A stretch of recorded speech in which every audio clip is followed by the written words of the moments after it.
As polling shows, the Kamala Harris presidential campaign continues to gain ground, MAGA world is now in a state of shock. One of the leading Trump MAGA cheerleaders in the media is Fox host Maria Bartiromo. She interviewed a conservative Georgia congressman and tried to get him to agree with her delusion that Trump must be beating Harris. I'm surprised that the two are tied and so close across the country, including in Georgia. What do you make of these numbers in these polls? It's really hard to believe, especially here in Georgia. I think this is a red state. I think we will win decisively. And I think President Trump is enormously popular here in Georgia. I'm not really sure where these statistics are coming from, where these polling numbers are coming from, but it's very surprising to me, too. I was just talking about that to several of my constituents.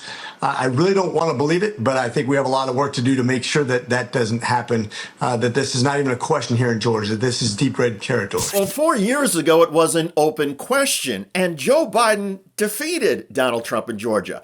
Democrats also won 2 Senate races in Georgia. But many MAGA conservatives, including Bartiromo and several right-wing lawmakers, simply cannot fathom that Donald Trump, an adjudicated rapist who was convicted on 34 felony charges and still continues to lie about nearly everything, might be a turnoff to some Republicans.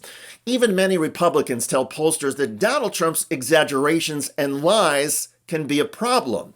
Case in point, the stock market. Many people say that the only reason the stock market is up is because people think I am going to win. Did you ever hear that? But there was one day, a couple of weeks ago, when they weren't thinking that, and you saw what happened. This will be a 1929 style crash. A 1929 style crash if Donald Trump does not win. Well, Trump said that 4 years ago, but Joe Biden won, and during the Biden administration, the markets have climbed to record highs. A few weeks ago, the Dow reached above 40,000. Last week, there was a drop of about 3% in one day, and on that day, Donald Trump said we were headed for a depression.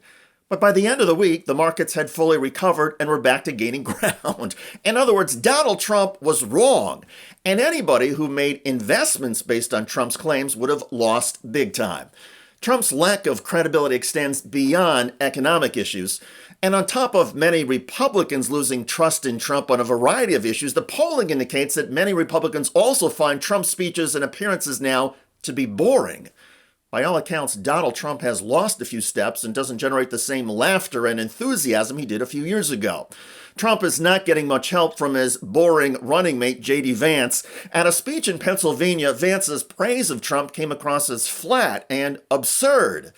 Vance was speaking about the Marine Corps slogan, Semper Fidelis, always faithful. I really do think that Donald Trump exemplifies that motto because his government and under his leadership, the United States was always faithful to the veterans of this country, and that's something for us to be proud of. Donald Trump's former White House chief of staff said that as president, Trump referred to members of the military as suckers and losers. Trump reportedly also didn't want wounded warriors to be part of ceremonies and parades. And when it comes to being faithful, well, Trump reportedly cheated on his wives and girlfriends. And again, they were not part of the military. Anyway, the point is that Donald Trump is not generating much enthusiasm from his running mate. Trump himself is leaving the political world yawning. And polls show some Republicans and a lot of moderate voters are tired of Donald Trump. Eventually, conservative diehards will be confronted with reality, and then the question will be, as it was 4 years ago, do the Maria Bartiromos embrace the truth, or do they flush away their credibility and cost Fox a lot of money once again? By the way, Democratic vice presidential candidate Tim Walz is going viral for hitting Donald Trump where it hurts. Hey everybody, Tim Walz here. Well, not a normal week, which is a good thing. It's just an update video, but this latest post from the Democratic vice presidential candidate has generated over 2.5 million views. This sign. Another video of Tim Walz taking a selfie with Kamala Harris has more than 1 million.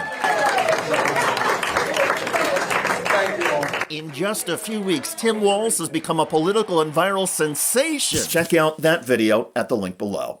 I'm David Shuster. Thanks for joining us.